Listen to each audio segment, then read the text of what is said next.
How to fix Snapchat camera not working on iPhone. If Snapchat isn't letting you use the camera, here's how to enable it. First, open the Snapchat app. If camera access isn't allowed, you'll see a message saying Snapchat needs permission. To fix this, open the Settings app on your iPhone. Scroll down and find Snapchat in the apps list. Tap on it and look for the camera option. Turn the toggle on, then reopen Snapchat and it should work. If you don't see the camera option or it still doesn't work, go back to Settings. Tap on General and then choose iPhone storage. Find Snapchat, tap on it, and select Offload app. Reinstall it again. This refreshes the app without losing your data.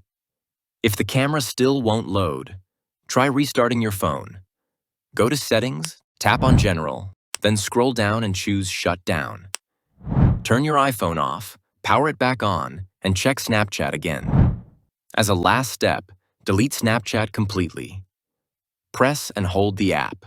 Tap Remove app, then choose Delete app. Reinstall it from the App Store, and when asked for camera access, tap Allow. And that's how you can fix Snapchat when the camera isn't working on your iPhone.